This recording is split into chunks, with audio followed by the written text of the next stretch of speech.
अल्लाह तबारक व तआला ने कुरान करीम में सराहत के साथ इस महीने का नाम लेकर ज़िक्र किया है। शहर रमज़ान अल्लज़ी उन्ज़िला फ़ीहिल कुरान, माह रमज़ान वह मुक़द्दस महीना है जिसमें कुरान नाजिल किया गया। मतलब इस महीने में कुरान का नुज़ूल हुआ, कुरान नाजिल हुआ, कुरान आया। कहाँ से आया? अल्लाह के पास से। किन के पास आया? आपके नबी, हमारे नबी, नबियों के नबी, अल्लाह के नबी जनाब मोहम्मद रसूलुल्लाह सल्लल्लाहु अलैहि वसल्लम के पास। और लाने वाले कौन है? बोलिए, हज़रत जिब्रील अलैहिस्सलाम। लेकिन जब बात कुरान और वही लाने की हो तो कहिए हज़रत जिब्रील अमी। क्यों?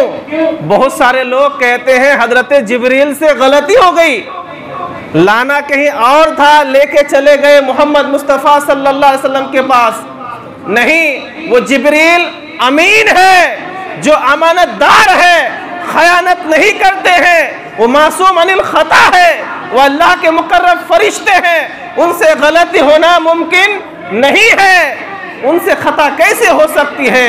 वो अमीन है, वो सादिक है, वो अल्लाह के पास से पैगाम लेकर, वही लेकर मेरे नबी के पास आए, जो अल्लाह की मंशा और मर्जी और हुक्म था कि मेरे हबीब के पास ले जाके पहुंचा दो।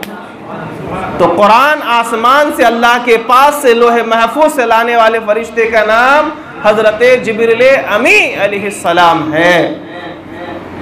ये कुरान का महीना है। कुरान हम सब जानते हैं, हमारा अकीदा है और ये दुनिया मानती है कि बेनज़ीर, लारैब और सबसे मोतबर, सबसे मुस्तनद किताब है। और जहाँ से आया, जिनका कलाम है, वो भी बेमिसाल है, बेनज़ीर है। और जिनके पास आया वो भी बेमिसाल और बेनज़ीर है। खुदा लाजवाब, कुरान लाजवाब, और जिनके पास कुरान आया वो भी लाजवाब। जब जब कुरान का जिक्र होगा तो साहिब कुरान का भी जिक्र होना चाहिए। और क़ारिए कुरान जब कुरान पढ़े, हम जब कुरान की तिलावत करें, हमारे हाथों में जब कुरान हो तो तसव्वुर ये हो कि अल्लाह का कलाम है, ये अल्लाह का मुक़द्दस कलाम है, ये अल्लाह की किताब है, ये वही इलाही है। और उसी के साथ ये तसव्वुर रखें कि ये साहिब कुरान का भी तसव्वुर करें कि ये कुरान मेरे हबीब के पास आया है, ये कुरान मुस्तफ़ा के पास आया है। हम कुरान जब पढ़ते हैं तो ये भी तसव्वुर होना चाहिए, तब कुरान की अज़मत बढ़ती है, कुरान से मोहब्बत होती है, कुरान का जो इल्म हिकमत है वो हमारे दिलों में उतरता है। यानी कुरान पढ़ते वक़्त अल्लाह का ख्याल हो, उसकी बुजुर्गी और जलालत का ख्याल हो, कुरान की अज़मत का ख्याल हो, और साहिब कुरान का तसव्वुर हो कि हमारे हाथ में कोई ऐसी वैसी किताब नहीं है, लारैब किताब है, बेमिसाल किताब है, बेनज़ीर किताब है, अल्लाह का आखिरी कलाम है। और किताबों की तरह उसके साथ सलूक नहीं किया जाएगा। और किताबों को पीठ के पीछे, आगे साइकिल में, मोटरसाइकिल में, डिक्की में, किधर कहाँ रखते पता नहीं, लेकिन कुरान सर पे रहेगा, कुरान सर पे रखा जाएगा, कुरान को चूमा जाएगा, सीने से लगाया जाएगा, कुरान को पाक साफ होकर पढ़ा जाएगा। अज़ीज़ान गिरामी, तो हमें कुरान की कद्र व मंजिलत को समझना और कुरान को अहमियत देना, कुरान की तिलावत करना, कुरान के माने व मतालिब और मफाहिम को समझना बहुत ज़रूरी है। माह रमज़ान में हम ये कोशिश करते हैं कि 30 पारे हम हाफिज़ साहब के पीछे पढ़ें, आपके अक़ीदत को सलाम। और हमें ये भी कोशिश करना चाहिए कि अगर पूरे 30 पारे ना सही, चंद पारे ना हो, चंद सूरतें ना हो, छोटी छोटी चंद आयात का माने और मतलब हम तो समझने की कोशिश करें। क्योंकि कुरान पढ़ना बाइस खैर व बरकत है, लेकिन कुरान को समझना भी तो ज़रूरी है अहले ईमान के लिए।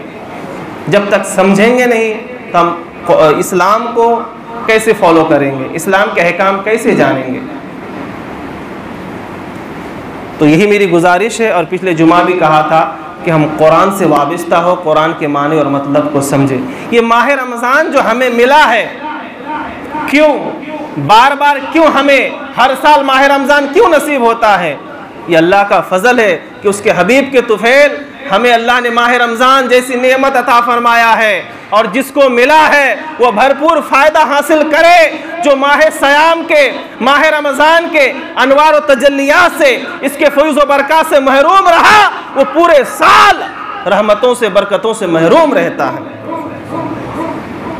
एक एक रात की फजीलत, एक एक लम्हे की फजीलत, एक एक सात की फजीलत, एक एक अशरी की फजीलत, एक एक हफ्ते की फजीलत, हर समय की अलग अलग फजीलत है। सहरी में उठो तो उसकी फजीलत अलग अलग है, नमाज के लिए उठो उसकी फजीलत अलग है, इफ्तारी की तैयारी करो उसकी फजीलत अलग है, तरावी का एहतमाम करो उसकी फजीलत अलग है, कुरान करीम की तिलावत करो उसकी फजीलत अलग है, किसी रोजदार की इज्जत करो उसकी फजीलत अलग है, किसी के लिए खाने का इंतजाम कर दो उसकी फजीलत अलग है, बाल बच्चे के लिए कमाओ, बाल बच्चे के लाओ ले जाओ, इसकी फजीलत अलग है। अल्लाह ताला इस महीने में हर चीज का सवाब बढ़ा देता है, हर चीज का सवाब बढ़ा देता है, यहां तक कि एक सुन्नत का सवाब फर्ज के बराबर और एक फर्ज का सवाब 70 फर्जों के बराबर कर देता है, उससे भी कहीं ज्यादा। यह अज़ीमुश्शान महीना है, हम हल्के में ले रहे हैं, हम लापरवाही कर रहे हैं, हम इसकी कद्र मंजिलत को नहीं समझ रहे हैं। याद रखिए, अगर माह रमज़ान की कद्र मंजिलत नहीं करेंगे और इस नेमत की कदर नहीं करेंगे तो रब हमसे छीन लेगा। और याद रखिए, अल्लाह जब किसी से कोई नेमत छीनता है तो सबसे पहले सजदे की तौफीक छीन लेता है। हमें कसरत के साथ इबादत बंदगी करके इस महीने में अल्लाह को राज़ी करें। ये ऑफर है, साल में एक बार, ये हमारे लिए ऑफर है हुजूर के वसीले से कि आओ रहमत मगफिरत बख्शिश के महीने में अल्लाह को राज़ी कर लो, बाकी पूरे साल के गुनाहों को माफ़ करा लो। आज कितने लोग हैं इसे रोज़ा नहीं रख रहे हैं, नमाजों का एहतमाम नहीं कर रहे हैं, तरावी का भी एहतमाम नहीं कर रहे हैं। अल्हम्दुलिल्लाह जगह जगह पे एक जमात, दो जमात का एहतमाम है, जहाँ मयस्सर हो, पहली जमात में मुमकिन हो पहली जमात में पढ़ ले, दूसरी में मुमकिन हो दूसरी में पढ़े, और मुमकिन बनाए। साल भर तो काम करते रहते हैं, क्या माह रमज़ान में हम टाइम नहीं निकाल सकते हैं? नासिक में शाही मस्जिद है, नासिक रोड में गैबन शाह मस्जिद में 10:30 बजे जमात होती है। लोग कहते हैं कि कुरान शरीफ सुनने को मौका, वो तो अलम तरा है, तो अलम तरा क्या अलग है? वो भी तो कुरान है ना, लैला फी कुरान नहीं है, सूरह फलक सूरह नास ये कुरान नहीं है, ये भी कुरान है। किसने कहा कि तरावी में कुरान, मुकम्मल कुरान सुनना ही फर्ज और ज़रूरी है? अगर ये पॉसिबल ना हो, मुमकिन ना हो, तब भी हमें अलम तरा ही से क्यों ना हो, तरावी पढ़ना चाहिए, पढ़ना है, सुन्नत मुअक्कदा है। हम लापरवाही बरतते हैं, छोड़ देते हैं। अज़ीज़ान गिरामी, इस महीने की कद्र मंजिलत को समझना है, एहतमाम करना है, गुनाहों को धुलवाना है। रमज़ान का माना ही क्या है? रमज़ान रम से बना है, जिसका माना होता तपिश, गर्मी। जब लोहे को गर्मी में, आग में रखो तो क्या होता है? जल भून के साफ सुथरा हो जाता है। बिला तमसील, जिस बंदे मोमिन को माह सयाम मिला, माह क़याम मिला, माह रमज़ान मिला और तरावी का एहतमाम किया, 5 वक्तों का एहतमाम किया, सहरी और इफ्तार का इंतज़ाम किया और रोज़ा रखा अल्लाह के लिए, उसके हबीब को राज़ी करने के लिए, वो गुनाहों से पाक साफ हो जाता है, जिस तरह से एक जंग आलूद लोहे को आग में रखने से साफ सुथरा हो जाता है। ये गुनाहों को धोने का महीना है, गुनाहों से साफ सुथरा होने का महीना है, गुनाहों से बचने बचाने का महीना है, तकवा पाने का महीना है, तकवा हासिल करने का महीना है। ये महीना अजमत वाला है, बुजुर्गी वाला है, निजात वाला है, बख्शिश वाला है, खैरियत वाला है, बरकत वाला है। हम कब समझेंगे? 3 अशरे हैं, हर अशरी की अलग अलग फजीलत है।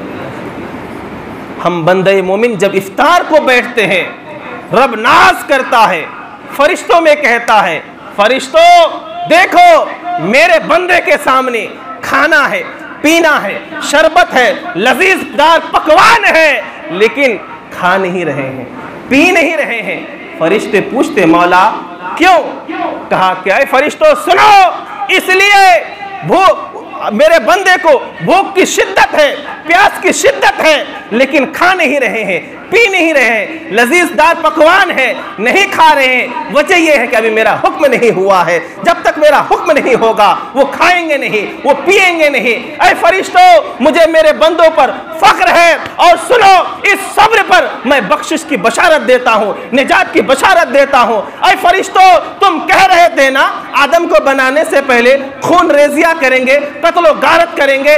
सुनो वैसे भी अगर बंदे हैं तो ऐसे भी बंदे हैं कि भूख की शिद्दत है, प्यास की शिद्दत है, खाना पीना मौजूद है, लेकिन मेरा हुक्म नहीं तो नहीं खा रहे। और ऐसे वक्त में जब बंदा दुआ करता है, अल्लाह ताला बंदों की दुआओं को कबूल फरमाता है। ऐसे ऐसे लम्हे इस महीने में